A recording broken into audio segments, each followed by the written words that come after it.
Assalamualaikum warahmatullahi wabarakatuh. Nama saya Septi Laila Fitria. Saya kelas 1B D3 Anafarma. Di sini saya akan menjelaskan tentang materi terakhir, yaitu elektrografimetri.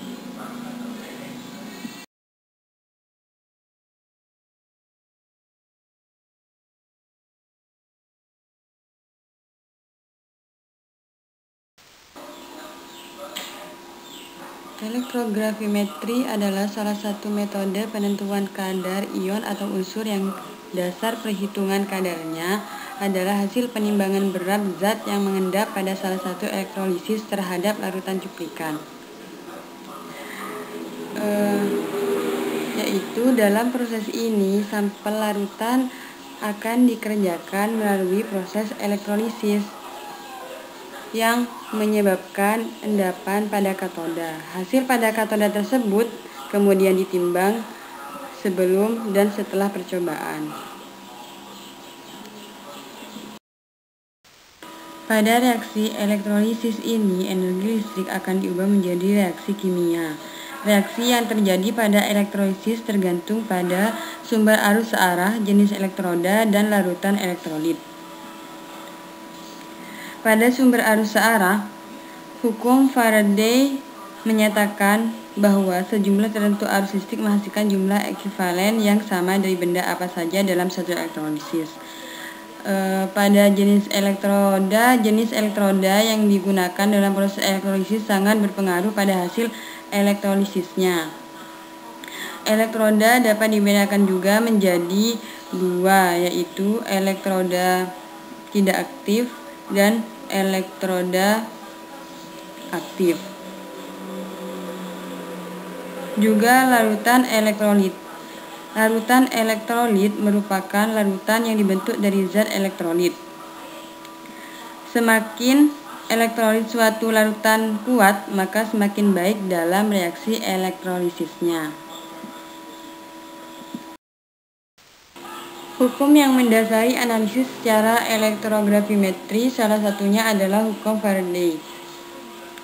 Hukum Faraday menyatakan bahwa banyaknya zat yang diendapkan pada elektroda selama elektrolisis berlangsung atau berproses sebanding dengan jumlah arus listrik yang mengalir melalui larutan tersebut.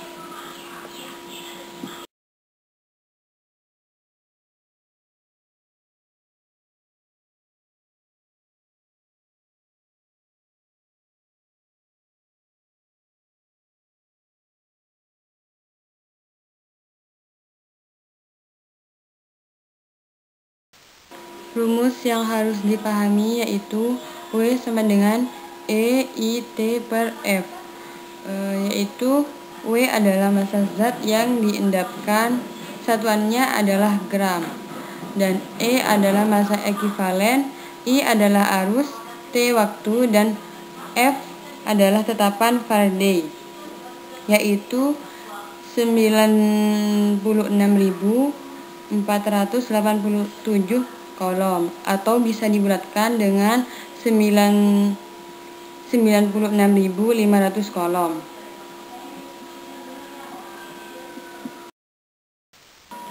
Hal yang terkait dengan elektrografimetri yaitu satuan kelistrikan. Secara internasional adalah ampere yang didefinisikan sebagai arus yang akan menghasilkan daya sebesar 2,10 min 7 Newton per meter. Satuan potensial listrik adalah volt yang didefinisikan sebagai beda potensial antara dua titik pada suatu kawat penghantar yang membawa arus konstan sebesar 1 ampere.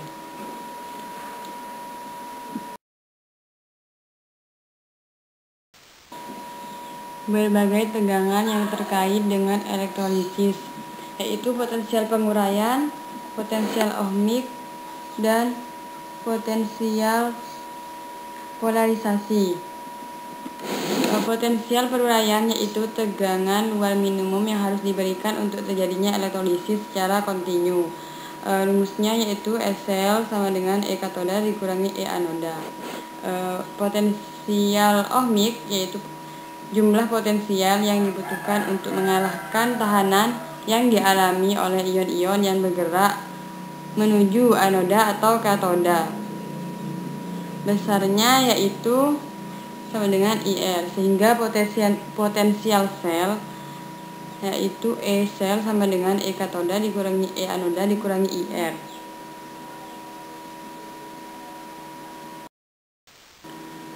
Selanjutnya yaitu tegangan polarisasi, yaitu tegangan yang terjadi setelah elektrolisis dihentikan.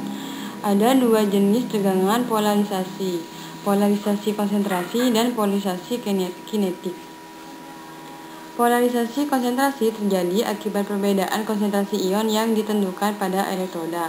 Sedangkan polarisasi kinetik terjadi bila laju reaksi elektrokimia pada salah satu atau dua elektroda berlangsung lambat. Adanya potensial polarisasi, maka diperlukan potensial tambahan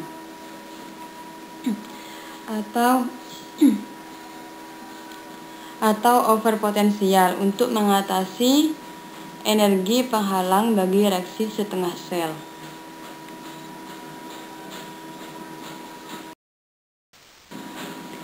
Jadi ED sama dengan E katoda dikurangi E overpotensial katoda, atau bisa juga disebut dengan overvoltage katoda. E anoda dikurangi E overpotensial anoda, sehingga E sel sama dengan E katoda dikurangi E overpotensial katoda, E anoda dikurangi E overpotensial anoda dikurangi IR, yang mana E sel mempengaruhi terbentuknya endapan pada katoda.